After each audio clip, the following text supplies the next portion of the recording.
be later to win, for the times they are a-changing. Be here. Don't judge, don't try, don't stop, don't start, just be here. He knew the equations that most people didn't know.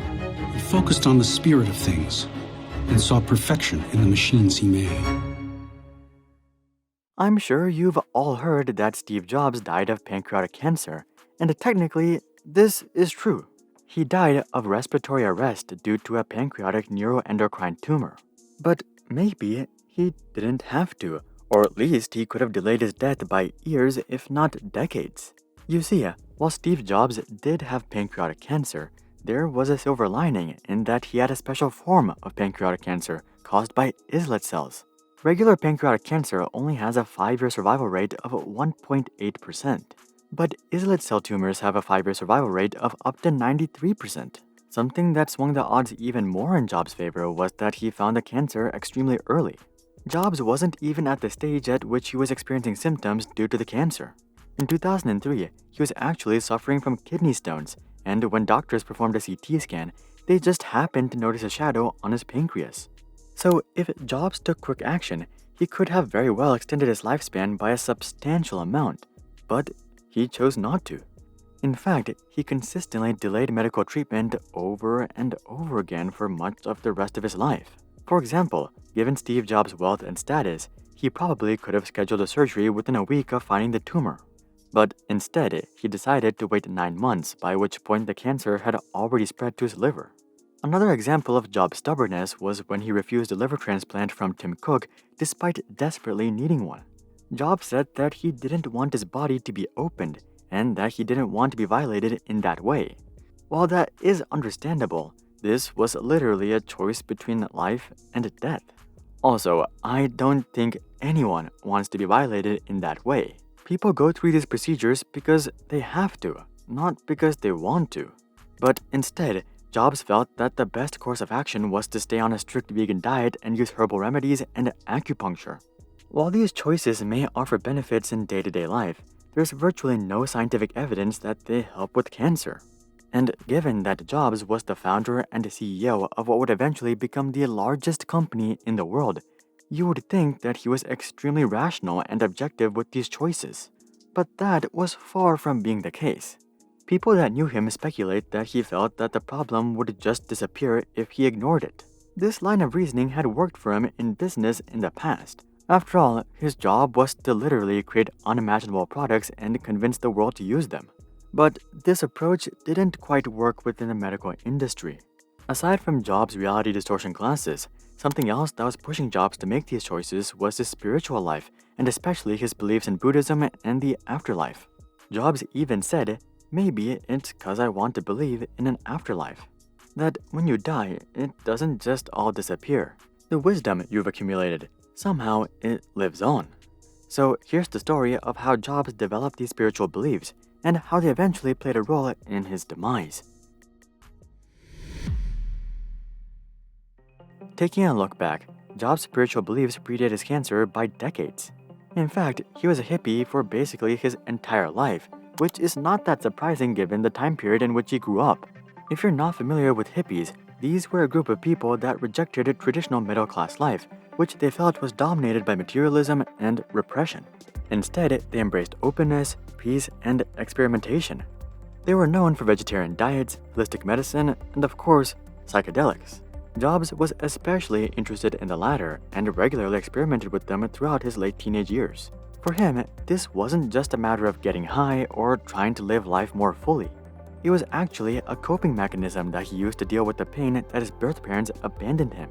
According to Jobs, psychedelics along with primal screaming opened up stored trauma in the medulla. And Jobs took many of these habits and beliefs with him to Apple.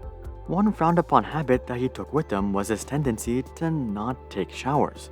Jobs believed that his commitment to a vegan diet meant that he had flushed out all of the mucus from his body. So theoretically, he believed that he shouldn't have a body odor and that he didn't need showers. In reality, this is not even true. Vegan diets tend to skew away from proteins, which play a significant role in the body's detoxification process. So Jobs' vegan diet likely meant that he should have taken more showers, not less. And let's just say his co-workers strongly agreed. Another unique trait of Jobs was his tendency to walk around barefoot. He felt that walking around helped him think and be more creative, and there is some truth to this. Moving around does energize our brains, and it reduces stress, making it easier to focus on singular thoughts and ideas. But Jobs didn't just walk around barefoot. He did some weird things barefoot. Jobs liked to sink his feet into cold water to de-stress, and this seems completely harmless at first, and it should be if done like a normal person. Maybe you could fill a bowl up with water, or maybe even buy a pedicure bowl. But instead, Jobs sunk his feet into toilets at the office. I suspect that this only made his body odor worse. It wasn't just his body that he did these weird experiments on either. Jobs also practiced this hippie anti-establishment mindset in other facets of his life as well, like his car. Jobs wasn't a fan of having a license plate on his car for some reason.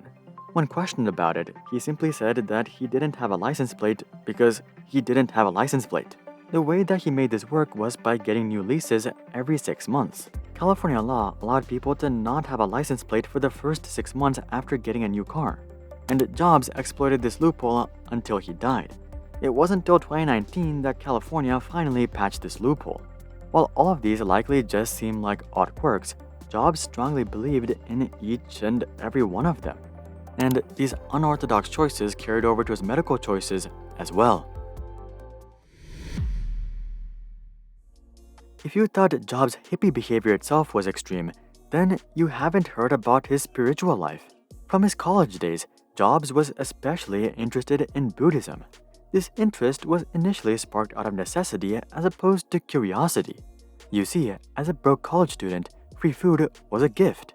And one of the places that offered free food was the Hare Krishna temple near Reed College. Every Sunday, Jobs walked 7 miles to the temple just to get free food. But very soon, he walked away with much more than just food. Jobs became especially interested in Mahatma Gandhi and a Hindu sage named Neem Karoli Baba. Pretty soon, Jobs was talking to his friends about this sage and his teachings, and given that most of his friends were hippies themselves, they were pretty open to the ideas of peace and enlightenment. Eventually, they would get to a point where they wanted to go meet Neem Karoli Baba in real life, but they just had one issue. They were still broke. But as fate would have it, an opportunity would arise. At the time, Jobs was working as a consultant at a game development company called Atari. One of their most popular games was Pong. You've probably played it. Pong gave Atari international notoriety, and a company from Germany would buy a whole warehouse full of circuit boards from Atari.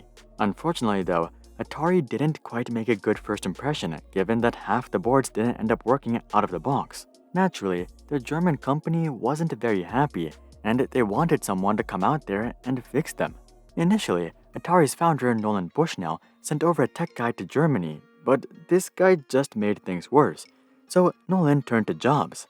He told Jobs that he would book him a first-class round-trip ticket to Germany and a 5-star hotel if he could go fix this issue.